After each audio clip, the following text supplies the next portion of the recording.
MSOE 002 unit 6 ആണ് നോക്കുന്നത്. Post independence pattern of മൈഗ്രേഷനെ കുറിച്ചാണ് ഇന്ന് ഈ യൂണിറ്റിലൂടെ പറയുന്നത്.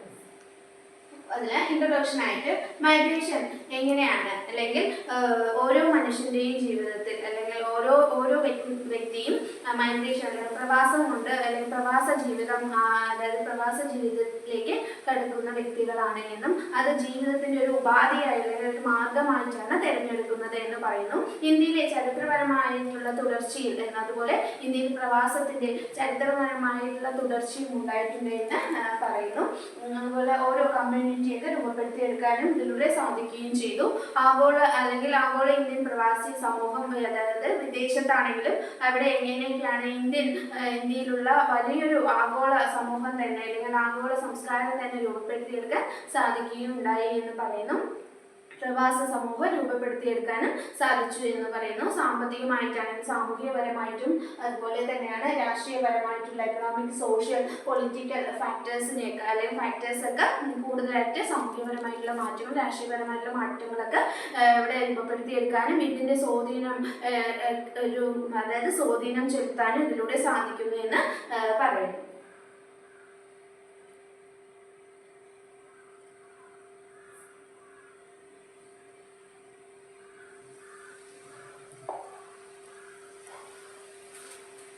ഫേസ് ഓഫ് ഇന്ത്യൻ മൈഗ്രേഷനെ കുറിച്ച് പറയുമ്പോൾ കൊളോണിയൽ ഫേസ് 19th സെഞ്ച്വറിയിൽ ഇൻഡെൻചർഡ് ലേബർ മൈഗ്രേഷനെ കുറിച്ച് ഇവിടെ പറയുന്നു. അതായത് കൂടുതലായിട്ട് 19ാം നൂറ്റാണ്ടിൽ ഇൻഡെൻചർഡ് ലേബർ മൈഗ്രേഷൻ കരാർ അടിസ്ഥാനത്തിൽ തൊഴിലാളികളെ വിദേശത്തേക്ക് കൊണ്ടുപോകുന്നതായി പറയുകയും അത് പ്രധാനമായും കർഷകരായിട്ടും തോട്ടം തൊഴിലാളികളായിട്ടും നിർമ്മാണ മേഖലകളിലൊക്കെ ജോലി ചെയ്യുന്നവരായിട്ടാണ് ഇവിടെ നിന്ന് കൊണ്ടുപോകുന്നത്. അതായത് നിർബന്ധിതവും നിയന്ത്രിതവുമായ പ്രവാസം അല്ലെങ്കിൽ പ്രവാസ ജീവിതത്തിലേക്ക് അവരെ നയിക്കുകയാണ് ചെയ്യുന്നത് എന്ന് പറയുന്നു.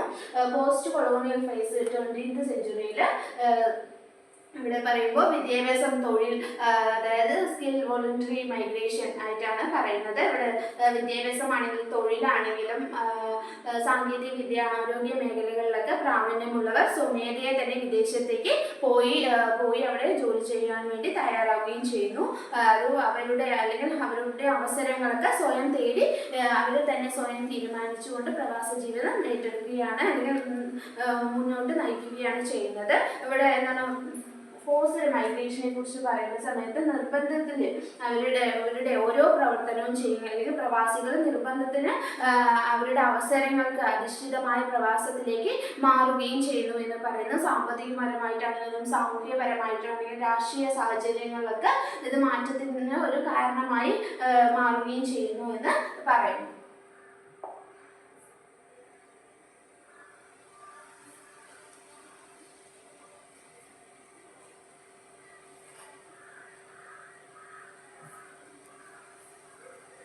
ആംഗ്ലോ ഇന്ത്യൻ മൈഗ്രേഷനെ കുറിച്ച് പറയുന്ന സമയത്ത് മാർജിനലൈസ്ഡ് ആഫ്റ്റർ ഇൻഡിപെൻഡൻസിനെ കുറിച്ച് പറയുമ്പോൾ മൈഗ്രേഷൻ മെയിൻലി ടു ഇംഗ്ലണ്ട് എന്നും ലേറ്റർ ഷിഫ്റ്റഡ് ടു ഓസ്ട്രേലിയ എന്നും formation of new second homeland ആയിട്ട് ഇവിടെ പറയുമ്പോൾ സ്വതന്ത്രാനന്ത കാലഘട്ടത്തിൽ ഇന്ത്യക്കാർ സ്വാതന്ത്ര്യം ലഭിച്ചതിന് ശേഷം ആംഗ്ലോ ഇന്ത്യൻ സമൂഹം സാമൂഹികപരമായിട്ടും രാഷ്ട്രീയപരമായും അവഗണിക്കപ്പെടുകയാണ് ഉണ്ടായത്. അതുപോലെ ഇംഗ്ലണ്ടിലേക്കുള്ള പ്രവാസം ആദ്യകാലത്തൊക്കെ പ്രധാനമായും ഇന്ത്യൻ അല്ലെങ്കിൽ ഇംഗ്ലണ്ടിലേക്കാണ് ഇന്ത്യക്കാർ കൂടുതലായിട്ട് കുടിയേറാൻ അല്ലെങ്കിൽ പ്രവാസ ജീവിതം നയിച്ചത് എന്ന് പറയുന്നു. അതുപോലെ ഓസ്ട്രേലിയയിലേക്കുള്ള മാറ്റവും പിന്നീട് ഇംഗ്ലണ്ടിൽ നിന്ന് ഓസ്ട്രേലിയയിലേക്ക് പ്രവാസ ജീവിതം മുന്നോട്ട് പോകുക അല്ലെങ്കിൽ കേന്ദ്രം, അതായത് പ്രധാനപ്പെട്ട കേന്ദ്രമായിട്ട് ഓസ്ട്രേലിയയെ തിരഞ്ഞെടുക്കുകയും ചെയ്യുന്നു. അതുപോലെ തന്നെയാണ്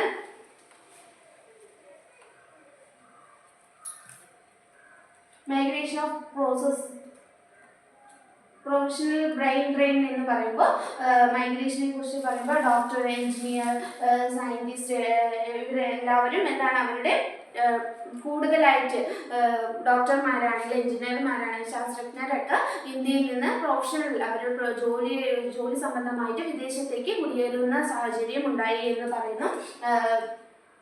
1960-70 കാലഘട്ടത്തിൽ ഇത് കൂടുതലായിട്ട് പ്രവാസ ജീവിതം അല്ലെങ്കിൽ കാലഘട്ടം ഏറ്റവും കൂടുതലായി നടന്നു എന്നാണ് പറയുന്നത്. വിദേശത്ത് മികച്ച അവസരങ്ങൾ ഉള്ളതിനാൽ ഒരു ഓപ്പർച്യൂണിറ്റിയൊക്കെ അവർക്ക് കൂടുതലുള്ളത് കൊണ്ട് അവർ വിദേശത്തേക്ക് കുടിയേറുകയാണ് ഉണ്ടായത്. ശക്തമായ ഇന്ത്യൻ സമൂഹം വിദേശത്തേക്ക് പ്രവാസ ജീവിതം അല്ലെങ്കിൽ സമൂഹം അവരുടെ സമൂഹപരമായിട്ടുള്ള രീതിയിൽ ഇടപെടാനും അതുപോലെ അതൊരു രൂപപ്പെടുത്തി എടുക്കാൻ വേണ്ടി സാധിക്കുകയും ചെയ്തു എന്ന് പറയുന്നു.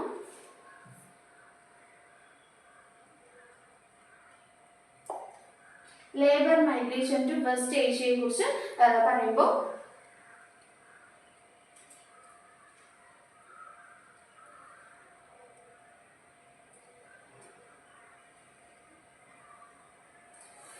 1970-കളിലെ എണ്ണ കമ്പനികളിലാണെങ്കിൽ എണ്ണയുടെ അല്ലെങ്കിൽ പ്രവാസ ജീവിതത്തിൽ അവർക്കൊരു കാരണമായിട്ട് അല്ലെങ്കിൽ സമൃദ്ധിയുടെ അല്ലെങ്കിൽ എണ്ണ കമ്പനികളിലേക്ക് അവർ ജോലിക്കായി പോവുകയും ചെയ്യുന്നുവെന്ന് പറയുന്നു.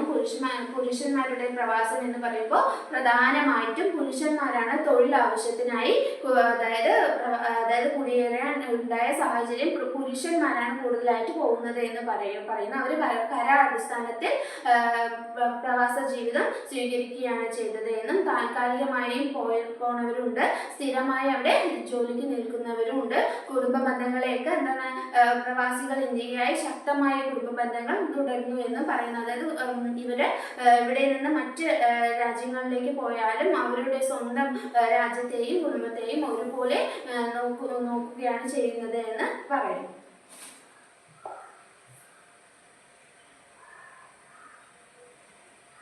Migration to Britain, USA, Canada. അതായത് കൂടുതലായിട്ടും ചരിത്രപരമായിട്ട് അല്ലെങ്കിൽ ബ്രിട്ടന്റെ ചരിത്രം ഇന്ത്യൻ ബ്രിട്ടീഷുകാരുടെ കൊളോണിയൽ വാഴ്ചക്കാലത്ത് ഇന്ത്യക്കാർ ബ്രിട്ടീഷുകാരുടെ കീഴിലായിരുന്നു എന്നും അല്ലെങ്കിൽ അവർ പറയുന്നത് പോലെ അവരുടെ രാജ്യങ്ങളിലേക്ക് കുടിയേറാൻ വേണ്ടി അല്ലെങ്കിൽ പ്രവാസ ജീവിതം നയിക്കേണ്ടി വരുന്ന ഒരു സാഹചര്യം ഉണ്ടായിരുന്നു. അതുകൊണ്ട് തന്നെ ബ്രിട്ടീഷുകാർ പോകുന്ന ഓരോ ഇതിലും അതായത് അവരിലേക്ക് പോകുമ്പോൾ പാസ്പോർട്ട് ആണെങ്കിലും അവരുടെ ലാംഗ്വേജ് ഒക്കെ മനസ്സിലാക്കാൻ വേണ്ടി ബുദ്ധിമുട്ടുകൾ അനുഭവിക്കേണ്ടി വരികയൊക്കെ ഉണ്ടായിരുന്നു എന്ന് പറയുന്നു.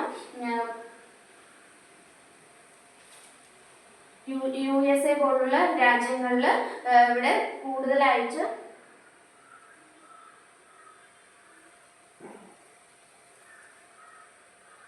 പ്രധാനമായിട്ടും USA 1965 സ്കിൽഡ് മൈഗ്രേഷനെ അതായത് സ്വാഗതം ചെയ്യുകയും ചെയ്തു എന്ന് പറയുന്നു. അതുപോലെ തന്നെ കുടിയേറ്റത്തിന്റെ സ്വഭാവം ഹൈ സ്കിൽഡ് പ്രൊഫഷണൽ അവരുടെ ഓരോ രീതിയിൽ ഡോക്ടറാണെങ്കിൽ IT മേഖലകളിലുള്ള ആൾക്കാരൊക്കെ അവരുടെ ജോലി ആവശ്യങ്ങൾക്ക് വേണ്ടിയിട്ട് അവർ അവിടെ പോയി സെറ്റിൽ ചെയ്യുകയും ചെയ്തു എന്ന് പറയുന്നു. കൂടുതൽ അറിവുള്ള അല്ലെങ്കിൽ കൂടുതൽ വിദ്യാഭ്യാസമുള്ളവരാണ് ഇവിടെ നിന്ന് അവരുടെ തൊഴിലിൻ്റെ ഏറ്റവും ഉയർച്ചയ്ക്ക് വേണ്ടി അല്ലെങ്കിൽ അവരുടെ ഉയർച്ചയ്ക്ക് വേണ്ടിയിട്ടാണ് അമേരിക്ക, ബ്രിട്ടൻ പോലുള്ള രാജ്യങ്ങളിലേക്ക് പ്രവാസ ജീവിതം നയിച്ചത് എന്ന് പറയുന്നു. അതുപോലെ തന്നെയാണ് കാനഡയിലും 20-ാം നൂറ്റാണ്ടിൻ്റെ തുടക്കത്തിൽ തന്നെ കാനഡയിലേക്ക് അല്ലെങ്കിൽ കാനഡ പോലുള്ള രാജ്യങ്ങളിലേക്ക് കുടിയേറാൻ സാഹചര്യം ഉണ്ടാക്കി എന്ന് പറയുന്നു. ഇതിലും കൂടുതലായിട്ട് അവരുടെ വർക്കിനാണെങ്കിലും അവരുടെ പഠനത്തിനാണെങ്കിലും അവരുടെ കഴിവുകളൊക്കെ വികസിപ്പിക്കാൻ വേണ്ടിയിട്ടാണ് ഇവർ കൂടുതലായിട്ട് അവിടെ തിരഞ്ഞെടുത്തത് എന്ന് പറയുന്നത്. അപ്പോൾ വികസിത രാജ്യമായിട്ടുള്ള USA, ബ്രിട്ടൻ, കാനഡ പോലുള്ള രാജ്യങ്ങൾക്കാണ് ഇന്ത്യക്കാർ കൂടുതലായിട്ട് മൈഗ്രേഷൻ നടത്തുന്നത് എന്ന് പറയുന്നു.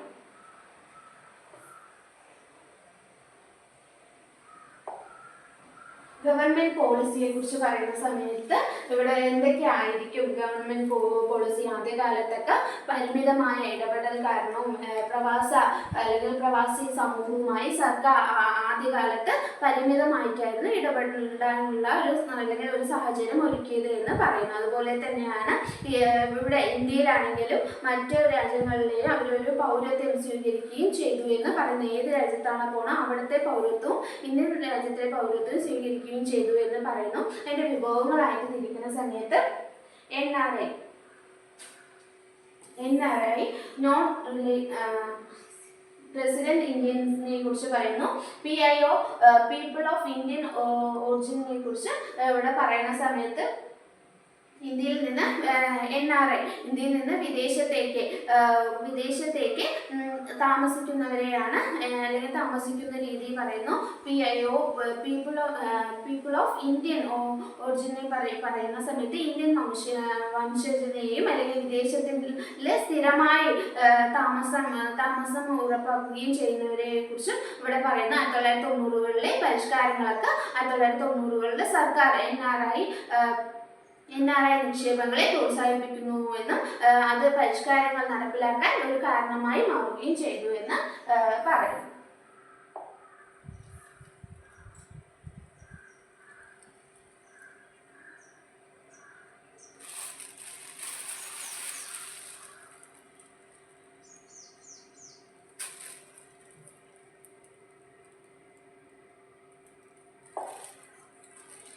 ടൈപ്സ് ഓഫ് മൈഗ്രേഷനെ കുറിച്ച് എന്തൊക്കെയാണ്? പെർമനന്റ് ഹൈ സ്കിൽഡ് മൈഗ്രേഷൻ, അതായത് സ്ഥിരമായിട്ടുള്ള പ്രാവീണ്യമുള്ള പ്രവാസ ജീവിതം സ്വീകരിക്കുന്നു എന്ന് പറയുന്നു.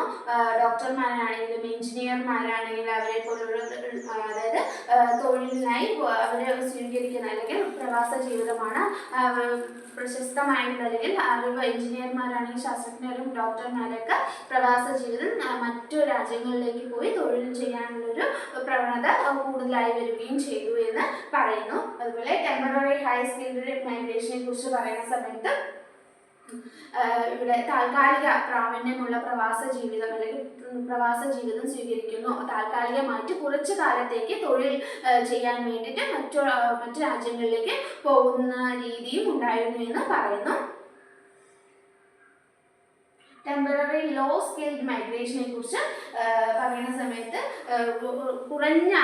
അതായത് കുറച്ച് കാലത്തേക്ക് തൊഴിലിനായി പോവുകയും അതുപോലെ തന്നെയാണ് ഇവിടെ താൽക്കാലികമായിട്ട് കുറഞ്ഞ പ്രാവീണ്യമുള്ള പ്രവാസി ജീവിതം അനുഭവിക്കുന്നവരും ഉണ്ടായിരുന്നു. അതായത് കുറഞ്ഞ രീതിയിലുള്ള ചെറിയ കരാർ അടിസ്ഥാനത്തിലൊക്കെ ജോലികൾ ചെയ്യാൻ വേണ്ടി വിദേശത്തേക്ക് പോകുന്നത് തോട്ടം തൊഴിലാളികൾ അങ്ങനെയുള്ളവരൊക്കെയാണ് ഇതിനായി പോകുന്നത് എന്ന് പറയുന്നു. അതുപോലെയാണ് ഫാമിലി മൈഗ്രേഷൻ.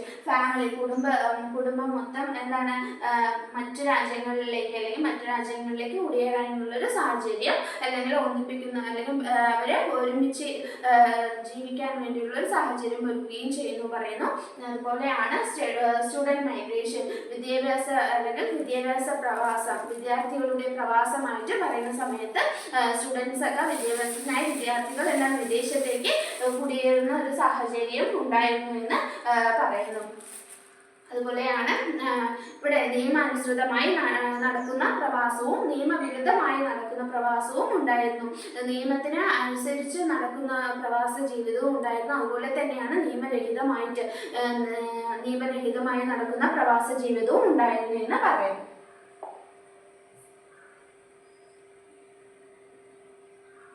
സോഷ്യോ കൾച്ചറൽ അഡോപ്റ്റേഷനെ കുറിച്ച് പറയുന്ന സമയത്ത് സംസ്കാരം അല്ലെങ്കിൽ മൈഗ്രേഷൻ കൾച്ചറലി ഡിവേഴ്സിനെ കുറിച്ച് പറയുമ്പോൾ ഇവിടെ എപ്പോഴും എന്താണ് പ്രവാസ ജീവിതം സംസ്കാരപരമായിട്ടുള്ള വൈവിധ്യം പുലർത്തുന്നതായിരുന്നു എന്നും വിവിധ സംസ്കാരങ്ങളിൽ നിന്നും ഉള്ളവരാണ്. അതായത് പല രാജ്യങ്ങളിൽ നിന്നും അല്ലെങ്കിൽ പല സംസ്ഥാനങ്ങളിൽ നിന്നും പല ആൾക്കാരായിരിക്കും പ്രവാസ ജീവിതം സ്വീകരിക്കുന്നത്. അപ്പോൾ അനുയോജ്യമായിട്ടുള്ള അല്ലെങ്കിൽ അഡോപ്റ്റേഷൻ മാതൃകകളൊക്കെ രൂപപ്പെടുത്തിയെടുക്കാൻ സാധിക്കുകയും ഇവിടെ ഓരോ സംസ്കാരം വ്യത്യസ്തമായിരിക്കും. അപ്പോൾ പുതിയ സമൂഹത്തിനാണെങ്കിൽ പുതിയ അന്തരീക്ഷത്തോടും സംസ്കാരത്തോടും സമൂഹത്തോടും ഒക്കെ ഒന്നിക്കാൻ അല്ലെങ്കിൽ ഒരുമിച്ച് പോകാനുള്ളൊരു രീതിയും അവർ പഠിച്ചെടുക്കുകയാണ് ചെയ്യുന്നത് എന്ന് അവരുടെ ജീവിതത്തിലൂടെ പഠിച്ചെടുക്കുകയും ചെയ്യുന്നു എന്ന് പറയുന്നു.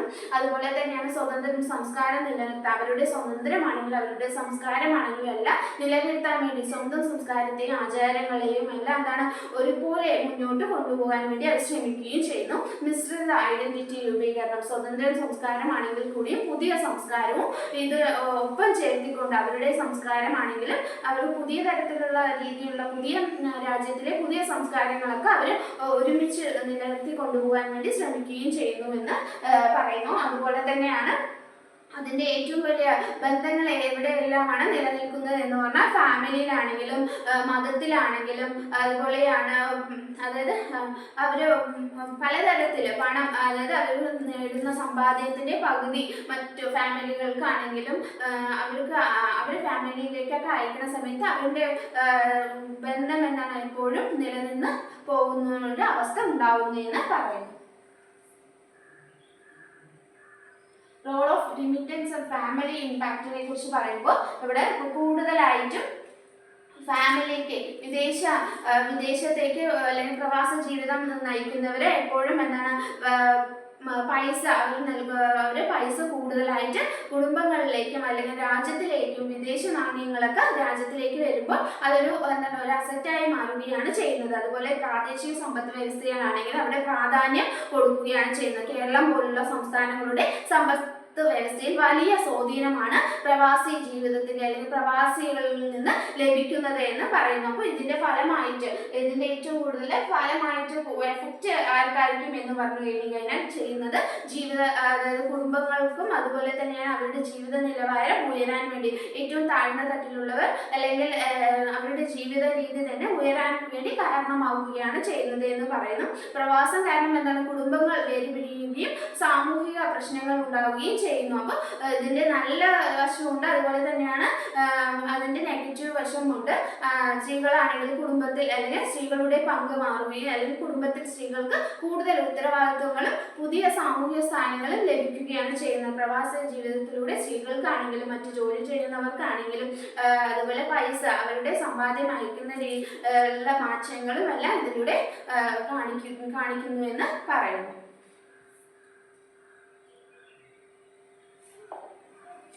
ബ്രെയിൻ ഡ്രെയിൻ ഫിനോമിനയെ കുറിച്ച് പറയുന്ന സമയത്ത് മൈഗ്രേഷൻ കൂടുതൽ ഉയർന്ന അതായത് കൂടുതൽ ജോലിക്കാർ അല്ലെങ്കിൽ ഉയർന്ന തലത്തിലുള്ള ജോലിക്കാർക്ക് തൊഴിലാളികൾക്ക് ഇപ്പോൾ ഡോക്ടർമാരാണെങ്കിൽ എഞ്ചിനീയർമാർ ശാസ്ത്രജ്ഞർ പോലുള്ള വിദേശത്തിലേക്ക് കുടിയേറുന്ന ഏറ്റവും വലിയ സാഹചര്യം ഒരുക്കുന്നത് തന്നെ അവരുടെ വികസനത്തിന് വേണ്ടിയിട്ടാണ് എന്ന് പറയുന്നു. അപ്പോൾ വികസന രാജ്യങ്ങളിലേക്ക് ഇവിടുത്തെ ഇന്ത്യൻ പോലുള്ള രാജ്യങ്ങളിലെ ആൾക്കാർക്ക് ജീവനക്കാരെ മറ്റു രാജ്യങ്ങളിലേക്ക് പോവുകയാണ് ചെയ്യുന്നത്. വികസന രാജ്യങ്ങളിൽ നിന്ന് വികസിത രാജ്യങ്ങളിലേക്കുള്ള പ്രവാഹവും ഉണ്ടായിരുന്നു എന്ന് അതിൻ്റെ ഏറ്റവും വലിയ കാരണമായിട്ട് പറയുന്നത് മികച്ച ശമ്പളത്തിന് വേണ്ടിയിട്ടും മികച്ച തൊഴിലവസരങ്ങൾ ലഭ്യമാക്കാൻ വേണ്ടിയിട്ടും അതുപോലെ ഗവേഷണം വിദ്യാഭ്യാസ സാധ്യതകൾ അവിടെ മറ്റ് രാജ്യങ്ങളിൽ കൂടുതലായിട്ട് ഗവേഷണ സൗകര്യങ്ങളും അവരുടെ വിദ്യാഭ്യാസ അടിസ്ഥാനം അല്ലെങ്കിൽ വിദ്യാഭ്യാസത്തിന്റെ വളർച്ചയ്ക്ക് വേണ്ടിയിട്ടും മികച്ച സാലറിക്ക് വേണ്ടിയിട്ടും മികച്ച തൊഴിലവസരങ്ങൾ അവർക്ക് അവരുടെ കഴിവിനനുസരിച്ചിട്ടുള്ള തൊഴിലവസരങ്ങൾ അവിടെ ലഭിക്കുന്നത് കൊണ്ട് പോകുകയാണ് ചെയ്യുന്നത്. അതുപോലെയാണ് ഇതിലെ ബ്രെയിൻ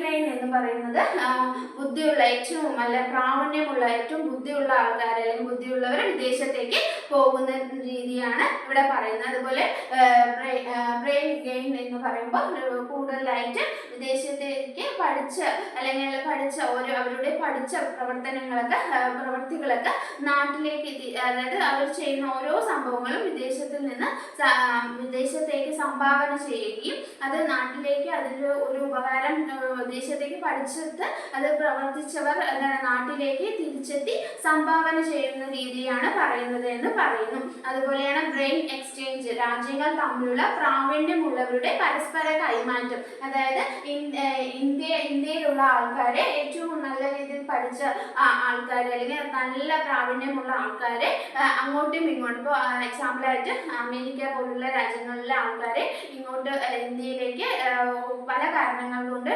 എടുക്കുകയും അതുപോലെ ഇവിടുത്തെ അതായത് പ്രാവീണ്യമുള്ള ഏറ്റവും കൂടുതൽ എഡ്യൂക്കേഷൻ ഉള്ളവരാണെങ്കിൽ അവർക്ക് ഏറ്റവും കൂടുതൽ കഴിവുള്ള ആൾക്കാരെ മറ്റു രാജ്യങ്ങളിലേക്ക് അവർക്ക് ജോലി ആവശ്യങ്ങൾക്ക് അവരുടെ ജീവിത മാർഗത്തിന് വേണ്ടിയിട്ട് അയക്കുന്ന രീതിയാണ് ഇവിടെ പറയുന്നത്.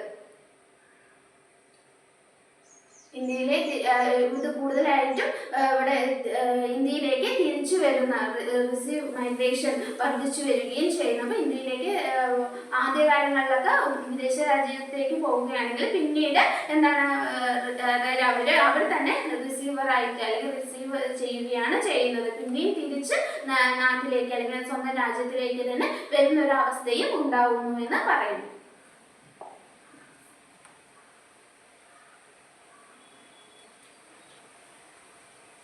യൂണിറ്റിന്റെ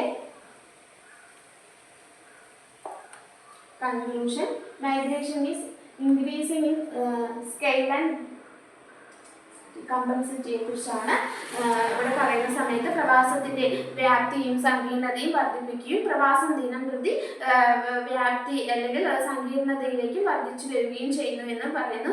ഇവിടെ ഓരോ അല്ലെങ്കിൽ ചാക്രികമായിട്ടുള്ള പ്രവാസത്തിലേക്ക് മാറ്റം വരികയും അതുപോലെ സ്ഥിരമായ കുടിയേറ്റത്തിൽ നിന്ന് ഇവിടെ അതായത് അവർക്ക് ഒരു ചക്രം പോലെ അല്ലെങ്കിൽ കുറച്ചു കാലം അവരുടെ സ്വന്തം നാട്ടിൽ നിൽക്കുകയും മറ്റ് കുറച്ചു കാലം അവർ വിദേശത്ത് പോയി ജോലി ചെയ്യുകയും അതൊരു ഒരു ചക്രം പോലെ ചാക്രികമായിട്ടുള്ള ഒരു രീതിയിലാണ് വിദേശ പ്രവാസ ജീവിതം നയിക്കുന്നവരുണ്ട് എന്ന് മനസ്സിലാക്കുകയും ചെയ്തു. അതുപോലെയാണ് ഇവിടെ രാജ്യങ്ങൾക്കപ്പുറവും അതുപോലെ രാജ്യങ്ങൾക്കപ്പുറമുള്ള അല്ലെങ്കിൽ മറ്റു രാജ്യങ്ങളുമായിട്ടുള്ള ബന്ധങ്ങളൊക്കെ ഓരോ എന്തൊക്കെയാണെന്നൊക്കെ തിരിച്ചറിയാൻ സാധിക്കുകയും ചെയ്യുന്നു. ശക്തമായ ആഗോള ഇന്ത്യൻ പ്രവാസ സമൂഹം തന്നെ ലോകമെമ്പാടും ശക്തമായ ഇന്ത്യൻ പ്രവാസ സമൂഹം നിലനിൽക്കുന്ന ഒരു സാഹചര്യം ഉണ്ടായി എന്ന് പറയുന്നു. അപ്പോൾ പ്രവാസ ജീവിതം എപ്പോഴും എന്താണ് തുടർ ഒരു പ്രക്രിയയാണ് എന്ന് പറയുന്നത്. പലതരത്തിൽ മാറ്റങ്ങൾ കൊണ്ടുവരികയും ചെയ്യുന്നു എന്നാണ്